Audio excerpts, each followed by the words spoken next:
Salam Rahayu, para pencinta kearifan Nusantara dimanapun Anda berada.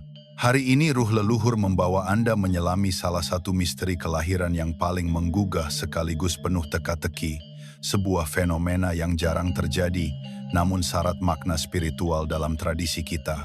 Bayangkan momen sakral di mana tangis pertama memecah keheningan. Bukan hanya tangisan biasa, melainkan sebuah pengumuman kepada semesta bahwa seorang jiwa istimewa telah tiba, namun ia datang dengan sebuah perhiasan yang membuat semua orang terdiam. Lilitan tali pusar melingkari lehernya, persis seperti kalung. Pemandangan ini, yang secara medis disebut nuptial cord, bukanlah sekadar insiden biologis. Bagi mata batin para sepuh di Nusantara, lilitan ini adalah sasmita, sebuah petunjuk agung yang dibubuhkan langsung oleh takdir, sebuah stempel gaib yang menunjuk pada amanah yang berat namun mulia. Getaran energi di ruang bersalin atau di rumah-rumah persalinan tradisional seketika berubah saat bayi berkalung usus ini lahir. Ada aura ketegangan yang bercampur kekaguman yang tak terhindarkan. Sebuah bisikan yang menjalar di antara para keluarga dan penolong. Anak ini beda. Dalam pandangan kita, tali pusar bukan sekadar saluran nutrisi, melainkan jembatan yang menghubungkan si jabang bayi dengan kawah candra di muka ibunya, bahkan dengan energi inti semesta. Ketika jembatan suci ini melilit leher, ia seolah membentuk ikatan batin yang lebih erat. Sebuah kontrak yang dimeterai dengan lilitan daging. Anak ini telah melalui proses seleksi yang keras di alam ruh, sebuah tirakat spiritual yang dilakukannya bahkan sebelum ia menghirup udara bumi, menjadikannya jiwa-jiwa pilihan yang sudah dicicipi oleh dimensi gaib. Mengapa lilitan itu disebut kalung dan bukan jeratan? Karena dalam perspektif spiritual, tidak ada kebetulan murni. Leher adalah batas antara pikiran dan hati, antara langit dan bumi dalam diri manusia. Ia adalah area cakra tenggorokan, pusat dari kekuatan ucapan dan wibawa. Dengan kalung usus itu, si bayi seolah-olah sudah diresmikan sebagai sosok yang ucapannya akan didengar, yang keputusannya akan memiliki bobot. Kalung ini adalah mahkota yang diletakkan di tempat paling rentan, menandakan ia mampu melewati ujian besar pertama dalam hidupnya. Perjuangan untuk bernapas, perjuangan untuk hidup. Inilah pitutur luhur yang tersirat. Anak ini adalah seorang pejuang sejati, seorang pemimpin kecil sejak detik pertama kelahirannya.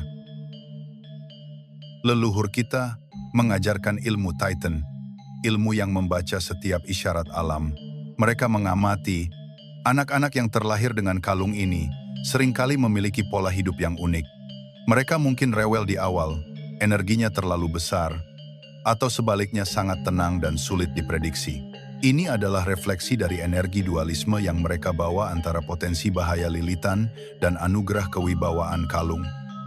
Energi yang besar ini seringkali disebut panas dan harus segera diselaraskan. Oleh karena itu, bagi orang tua di Nusantara, ada keharusan spiritual untuk segera melakukan tindak laku khusus, sebuah ritual kecil atau selamatan, sebagai bentuk penghormatan dan penyelarasan energi, agar si anak tidak kewur, tersesat oleh kekuatannya sendiri. Pesan terpenting dari lilitan ini, menurut kearifan leluhur, adalah bahwa si bayi sudah memiliki pagar spiritual bawaan. Lilitan itu adalah simbol bahwa ia telah dilingkari atau dipagari oleh energi perlindungan yang kuat.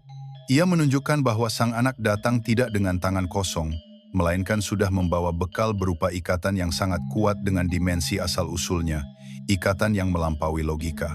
Energi pagar ini diyakini berasal dari khodam atau ruh pelindung dari garis keturunan keluarga yang sengaja memilih raga ini sebagai wadah atau wadah spiritual yang harus dijaga. Orang tua yang bijak akan segera bertanya kepada sesepuh tentang makna weton dan tanggal lahir anak tersebut yang dikaitkan dengan fenomena lilitan itu. Sebab, fenomena ini seringkali menjadi kunci pembuka untuk memahami takdir dan tugas hidup si anak di kemudian hari.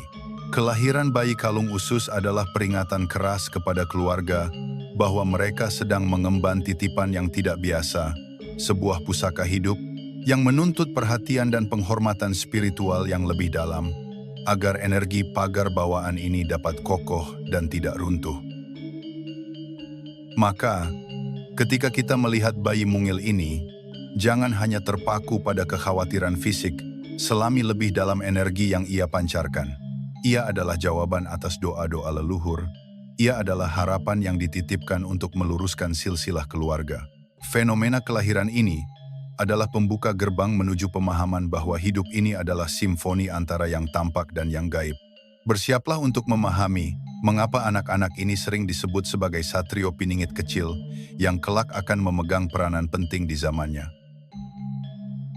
Setelah kita memahami getaran awal kelahiran yang penuh misteri, kini saatnya kita menyingkap rahasia terdalam mengapa lilitan tali pusar itu wajib dilihat sebagai kalung, bukan sekadar jeratan.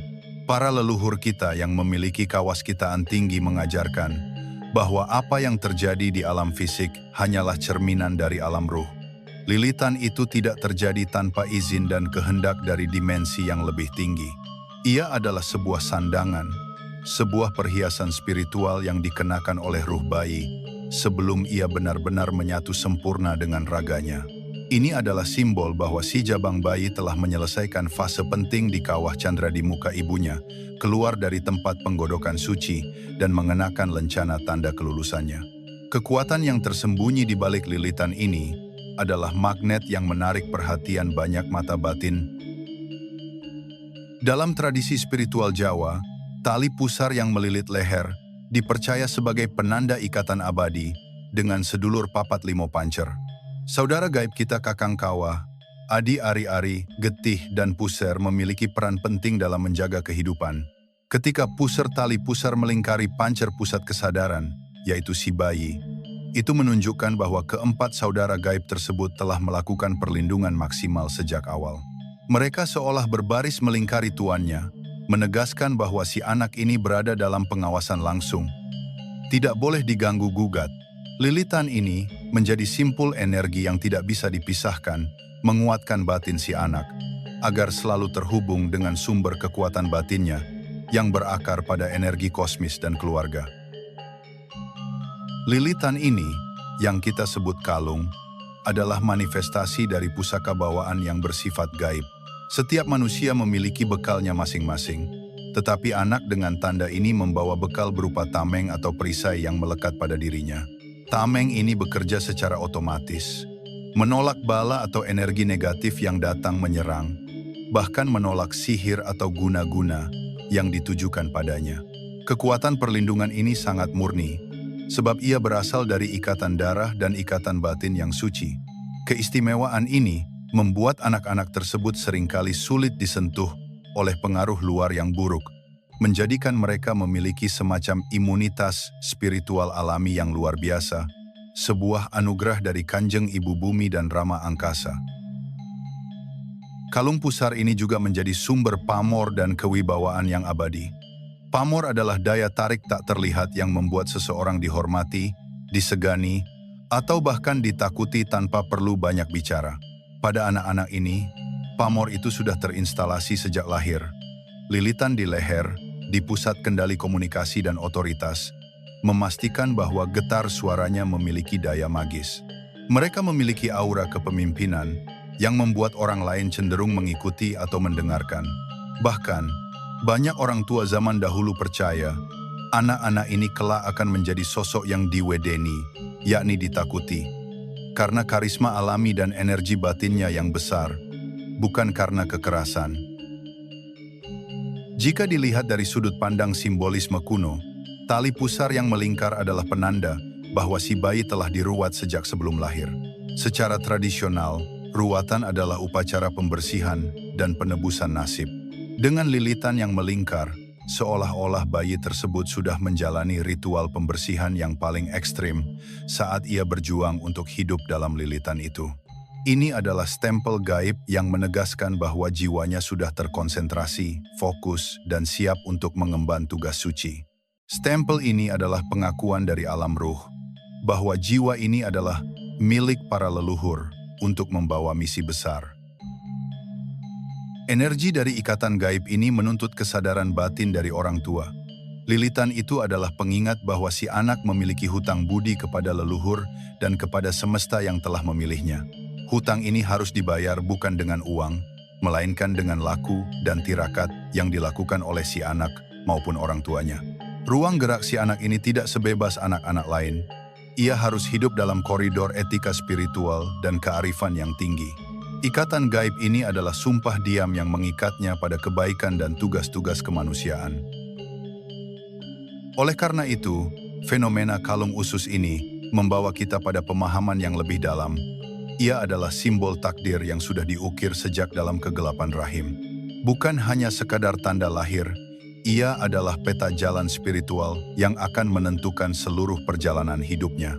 Anak ini adalah jembatan antara dunia lama warisan leluhur dan dunia baru masa depan, membawa energi tradisi dan tugas untuk melestarikannya. Inilah misteri ikatan gaib yang akan terus kita kupas tuntas. Setelah menyelami kedalaman simbolisme ikatan gaib, kini kita akan mengamati bagaimana tanda kelahiran istimewa ini memanifestasikan dirinya dalam kehidupan sehari-hari sang anak. Para leluhur kita, melalui ilmu titen dan pengalaman turun-temurun, menemukan pola unik pada anak-anak yang terlahir dengan kalung usus. Sejak kecil, mereka seringkali memiliki aura yang berbeda, sebuah karisma alami yang membuat mereka menonjol. Tak jarang, anak ini dianugerahi rupa yang sedap dipandang, entah itu karena sorot mata yang teduh atau senyum yang memesona. Mereka memiliki semacam daya pikat yang membuat orang lain mudah tertarik dan menaruh perhatian, seolah mereka membawa magnet pengasihan bawaan yang tidak bisa dijelaskan secara akal sehat. Kecenderungan unik lainnya adalah bahwa anak-anak ini seringkali menyukai hal-hal yang berkaitan dengan keindahan dan kerapian. Seolah-olah mereka sadar akan perhiasan pertama yang mereka kenakan di leher. Mereka cenderung menyukai aksesoris leher seperti kalung, syal, atau bahkan pakaian yang rapi dan elegan. Ini bukan sekadar preferensi mode, melainkan refleksi dari energi yang mereka bawa, sebuah dorongan batin untuk tampil prima dan menjaga pamor diri. Mereka memiliki selera seni yang tinggi dan seringkali peka terhadap estetika, baik dalam penampilan, tata ruang, maupun dalam tutur kata. Daya tarik yang paling menonjol pada anak kalung usus adalah pengasihan alami mereka. Mereka seringkali memiliki kemampuan untuk memikat hati orang lain tanpa usaha keras. Dalam pergaulan, mereka mudah disukai, dicintai, dan dihormati. Bahkan di usia dewasa, mereka seringkali menjadi pusat perhatian, terutama bagi lawan jenis. Ini bukan karena mantra atau susuk, melainkan karena energi murni yang terpancar dari dalam diri mereka, sebuah anugerah dari ruh leluhur yang membersamai. Namun, daya tarik ini juga bisa menjadi pedang bermata dua jika tidak diimbangi dengan kebijaksanaan. Selain pesona fisik, anak-anak ini juga dianugerahi intuisi yang tajam. Mereka seringkali bisa merasakan atau mengetahui sesuatu yang belum terjadi, seolah memiliki mata batin yang terbuka. Firasat mereka jarang meleset.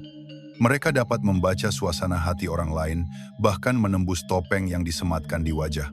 Ini karena lilitan di leher, di area cakra tenggorokan, juga terhubung dengan cakra ajna di antara kening, membuka gerbang persepsi yang lebih tinggi. Mereka adalah pendengar yang baik, dan seringkali menjadi tempat curhat karena mereka bisa memberikan nasihat yang mendalam tanpa banyak bertanya. Mengenai karakter, anak kalung usus seringkali menunjukkan dua sisi yang kontras. Mereka bisa sangat pendiam, tenang, dan tampak misterius, menyimpan banyak rahasia di dalam batinnya. Namun, jika kesabarannya habis atau merasa terancam, amarahnya bisa meledak dengan dahsyat, menjadi kekuatan yang sangat ditakuti. Di sisi lain, ada juga yang sangat vokal, pandai berbicara, dan memiliki kemampuan retorika yang memukau, mampu memengaruhi banyak orang dengan kata-katanya. Kedua karakter ini adalah manifestasi dari energi besar yang mereka bawa, yang jika tidak dikelola dengan baik, bisa menjadi bumerang bagi dirinya sendiri. Misteri lain ada pada sorot mata mereka. Banyak yang bersaksi, anak-anak ini memiliki tatapan yang terasa tua atau berat, seolah menyimpan kebijaksanaan ribuan tahun. Mata mereka bisa menembus hingga ke kedalaman jiwa, membuat orang yang berhadapan dengannya merasa terbuka dan jujur. Ini adalah jendela menuju jiwa yang sudah terhubung dengan dimensi leluhur, sebuah kaca benggala yang merefleksikan pengalaman ruh purba. Sorot mata ini adalah salah satu penanda kuat bahwa mereka bukan anak biasa, melainkan membawa misi dan amanah yang besar. Secara keseluruhan, anak yang terlahir dengan kalung usus adalah individu yang istimewa, sebuah karunia dari semesta yang harus dipahami dan dibimbing dengan penuh kearifan. Aura, karakter, dan pesona mereka adalah cerminan dari potensi besar yang mereka miliki, sebuah bekal dari leluhur untuk menghadapi perjalanan hidup yang mungkin tidak biasa. Memahami ciri-ciri ini adalah langkah awal untuk membantu mereka mengarahkan energi besar tersebut menuju kebaikan dan manfaat bagi sesama, mewujudkan takdir sebagai anak pilihan leluhur. Setelah kita melihat aura dan karakter istimewa dari anak kalung usus, kini saatnya kita masuk lebih dalam ke dimensi spiritual yang lebih pekat, yaitu tentang penjagaan gaib yang menyertai mereka. Para sepuh kita sering menyebut anak-anak ini sebagai wadah yang terpilih, sebuah raga yang secara spiritual sudah dipersiapkan untuk didiami atau didampingi oleh energi tertentu, bahkan oleh khodam atau ruh leluhur. Lilitan kalung di leher mereka adalah tanda izin, stempel persetujuan dari dimensi lain bahwa anak ini memiliki wadah yang kuat dan mampu menampung energi besar. Ini bukan sekadar anugerah, melainkan sebuah tanggung jawab yang sangat besar, sebuah ikatan yang tidak bisa dilepaskan begitu saja. Jenis-jenis khodam, pendamping yang sering mendekat kepada anak kalung usus biasanya bukan sembarangan. Mereka adalah sosok-sosok yang memiliki wibawa dan kekuatan, seperti prajurit atau ksatria kerajaan kuno. Kadang juga sosok sepuh yang bijaksana dari garis keturunan. Mereka hadir bukan untuk menguasai, melainkan sebagai penjaga dan pembimbing spiritual. Kehadiran mereka seringkali dirasakan secara halus, mungkin melalui bisikan intuisi, mimpi yang jelas, atau perasaan dilindungi di saat-saat genting. Anak ini adalah gerbang bagi energi leluhur untuk terus terhubung dengan dunia ini, memastikan garis keturunan tetap terjaga dan terpelihara. Anak-anak ini seringkali memiliki sensitivitas yang tajam terhadap dunia gaib. Mereka mudah merasakan keberadaan makhluk halus, bahkan bisa melihat atau mendengar hal yang tidak kasat mata sejak usia dini. Kadang, mereka rewel tanpa sebab yang jelas di tempat-tempat tertentu, atau sebaliknya, merasa nyaman dan tenang di tempat-tempat yang dianggap wingit atau keramat. Ini karena wadah mereka terbuka lebar, menjadikan mereka seperti antena yang menangkap frekuensi dimensi lain. Orang tua perlu peka terhadap tanda-tanda ini, agar bisa membimbing mereka dengan tepat, tidak menganggapnya sekadar khayalan anak-anak. Alasan utama mengapa leluhur menitipkan energi atau khodam pada anak ini adalah untuk menjaga garis keturunan. Anak kalung usus seringkali dianggap sebagai penyambung lidah atau penerus amanah yang belum tuntas dari generasi sebelumnya. Mereka membawa misi spiritual untuk menyeimbangkan kembali energi keluarga, membersihkan karma leluhur, atau melanjutkan perjuangan yang belum usai. Energi ini mengalir kuat dalam darah mereka, menjadikan mereka seperti titipan yang harus dijaga dan diarahkan agar tujuan mulia para leluhur dapat tercapai melalui diri mereka. Fenomena di mana anak ini sering dijaga atau didekati oleh binatang-binatang tertentu juga bukan hal yang aneh. Kadang, ada burung yang selalu hinggap di dekat rumah, atau kucing liar yang selalu mengikuti kemanapun ia pergi, atau bahkan serangga-serangga unik yang tiba-tiba muncul. Ini adalah isyarat alam, tanda bahwa alam semesta ikut merespons kehadiran energi istimewa pada anak tersebut. Binatang-binatang ini secara naluriah merasakan aura perlindungan dan keberkahan yang dibawa oleh anak kalung usus, menjadikan mereka seperti pengawal alami dari dimensi fisik. Koneksi batin mereka yang kuat dengan tempat-tempat keramat, makam leluhur, atau petilasan kuno adalah hal yang lumrah. Tanpa diajari, mereka mungkin tertarik untuk mengunjungi tempat-tempat tersebut, merasa damai di sana, atau bahkan mendapatkan wangsit atau ilham. Ini menunjukkan bahwa jiwa mereka secara otomatis terhubung dengan titik-titik energi yang sudah ada dari zaman dahulu. Di tempat-tempat inilah, energi khodam atau leluhur yang mendampingi mereka seringkali berinteraksi lebih kuat, memberikan petunjuk atau menguatkan spiritualitas sang anak. Pada akhirnya, anak kalung usus adalah individu yang memikul tugas spiritual tertentu. Lilitan di lehernya adalah stempel takdir yang menunjukkan bahwa mereka memiliki peran penting dalam silsilah keluarga, bahkan bagi masyarakat luas. Mereka adalah jembatan antara masa lalu dan masa depan, pembawa pesan dari leluhur dan penjaga kearifan. Memahami bahwa mereka adalah pilihan leluhur akan membantu kita membimbing mereka dengan penuh hormat dan kesadaran, agar potensi spiritual mereka dapat berkembang sempurna dan memberikan manfaat bagi semesta. Setelah kita mengagumi anugerah dan penjagaan yang dibawa oleh anak kalung usus, kini kita harus beranjak ke sisi yang lebih berat, yaitu ujian dan tantangan yang harus mereka hadapi. Dalam kearifan leluhur, semakin besar wadah yang dimiliki seseorang, semakin besar pula api yang harus mereka kelola. Energi yang dibawa oleh anak pilihan ini, meskipun merupakan berkah, seringkali terasa panas atau terlalu bergejolak jika tidak disalurkan dan diseimbangkan. Energi yang panas ini membuat hidup mereka seringkali terasa seperti berada di atas punggung kuda yang liar, penuh gejolak dan tidak pernah stabil. Inilah ujian nyata bagi mereka dan bagi orang tua yang mendampingi. Jika energi besar ini tidak diarahkan sejak dini, ia bisa berbalik menyerang raga si anak. Banyak cerita dari para sepuh yang menyebutkan, anak-anak ini seringkali mengalami sakit-sakitan yang sulit didiagnosis oleh medis, atau seolah-olah ditimpa sengkolo atau nasib buruk yang beruntun. Kekuatan spiritual yang seharusnya menjadi tameng, justru bisa menjadi magnet bagi energi negatif lain yang ingin menguji. Jika wadah mereka belum sempurna, atau jika laku orang tua tidak kuat, energi panas ini akan menimbulkan ketidaknyamanan, membuat si anak menjadi rewel berlebihan, atau menarik masalah yang tidak perlu. Sisi emosional anak kalung usus juga menjadi ladang ujian yang besar. Mereka cenderung memiliki emosi yang ekstrem, mudah berubah-ubah, dan memiliki kemauan yang sangat keras. Ini adalah efek langsung dari energi batin yang berlimpah.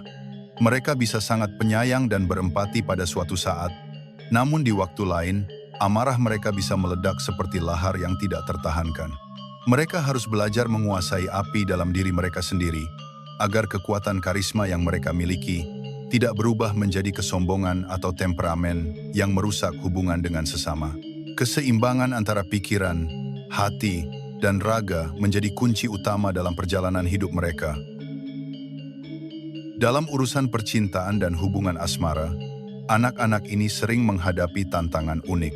Aura besar dan energi yang kuat membuat mereka sulit menemukan pasangan yang benar-benar bisa mengimbangi atau nyangga beban spiritualnya. Pasangan mereka haruslah sosok yang memiliki kematangan batin dan spiritualitas yang tidak kalah kuat.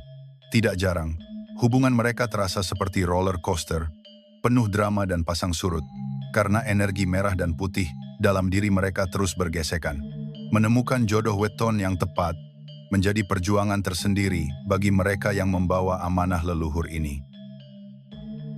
Ujian terberat yang lain adalah godaan ego dan penyalahgunaan pamor. Karena mereka mudah dihormati dan didengar, ada risiko besar bagi anak ini untuk menggunakan karisma bawaan mereka untuk kepentingan pribadi yang sempit. Jika pamor ini digunakan tanpa landasan moral yang kuat, ia bisa menarik karma buruk, mengubah berkah menjadi kutukan yang membebani seluruh silsilah. Leluhur memilih mereka bukan untuk disombongkan, melainkan untuk melayani dan menjadi pelita. Inilah ujian integritas yang harus mereka taklukkan, belajar rendah hati di tengah keistimewaan yang mereka miliki. Peran orang tua sangat krusial dalam ujian ini. Orang tua harus menyadari bahwa kata-kata mereka kepada anak ini memiliki daya magis yang lebih kuat daripada anak-anak lain. Satu ucapan kasar atau kutukan yang terlontar saat marah bisa merusak wadah spiritual anak tersebut dan menarik sengkolo yang tidak perlu. Orang tua harus belajar mengendalikan emosi dan berbicara dengan penuh kebijaksanaan, menjaga lisan agar selalu memancarkan doa dan harapan baik, menjadi guru sejati pertama bagi anak yang diembankan tugas besar ini. Pada intinya, kehidupan anak kalung usus adalah sebuah laku tirakat yang panjang, sebuah proses penempaan yang tidak pernah berhenti. Ujian, masalah, dan tantangan yang datang bukanlah hukuman, melainkan bahan bakar untuk menguatkan wadah mereka, mengubah energi yang panas menjadi kekuatan yang dingin, stabil, dan bermanfaat. Mereka harus melewati badai agar dapat memegang kendali penuh atas takdirnya. Keseimbangan adalah satu-satunya jalan menuju kemuliaan yang dijanjikan oleh leluhur. Setelah memahami betapa beratnya ujian dan panasnya energi yang dibawa oleh anak kalung usus, kini kita sampai pada bagian terpenting, yaitu bagaimana kearifan leluhur kita menawarkan solusi spiritual dan budaya. Hidup anak ini adalah sebuah laku, sebuah perjalanan spiritual. Maka, ia memerlukan tindakan batin yang konkret untuk menyeimbangkan api dan air di dalam dirinya. Solusi pertama dan paling mendasar adalah melalui ruwatan, yang dalam konteks ini bukan hanya untuk membuang sengkolo, tetapi lebih sebagai ritual untuk membersihkan dan mendinginkan wadah, serta membayar sangu atau bekal kepada leluhur. Ruwatan adalah bentuk penghormatan tertinggi kepada semesta dan garis keturunan. Dalam tradisi Nusantara, ruwatan yang dilakukan untuk anak ini biasanya berfokus pada pembersihan energi panas. Ini bisa diwujudkan melalui ritual air suci atau siraman yang bertujuan untuk menyelaraskan kembali cahaya yang terlalu bergejolak. Selain itu, selamatan bubur merah dan bubur putih menjadi wajib hukumnya. Bubur merah melambangkan darah ibu dan keberanian, sedangkan bubur putih melambangkan kesucian dan spiritualitas. Persembahan ini adalah wujud syukur kepada Kakang Kawah dan Adi Ari-Ari, saudara gaib yang telah menjaga si bayi. Ritual ini mengundang restu dari leluhur, memohon agar jalan hidup si anak dilembutkan dan dipermudah. Salah satu tradisi yang paling erat kaitannya dengan anak kalung usus adalah penyimpanan tali pusar yang sudah kering. Potongan tali pusar ini tidak boleh dibuang sembarangan. Ia harus disimpan dengan baik, biasanya di dalam wadah khusus, bersama dengan rempah-rempah atau kain mori putih, dan dijadikan sebagai jimat pribadi yang sangat kuat. Tali pusar ini dipercaya memiliki daya magis tertinggi, berfungsi sebagai pusaka bawaan yang akan menjaga keberuntungan dan keselamatan si anak sepanjang hidupnya. Ia adalah benda sakti yang menjadi pengingat abadi akan ikatan spiritual yang dimiliki si anak. Peran laku orang tua tidak kalah penting. Bahkan, tirakat orang tua seringkali menjadi payung spiritual yang paling kokoh bagi si anak. Puasa weton atau prihatin pada hari kelahiran anak adalah salah satu contoh laku yang dianjurkan. Dengan mengurangi hawa nafsu dan meningkatkan spiritualitas, orang tua menciptakan energi positif yang mendinginkan dan menstabilkan wadah anak.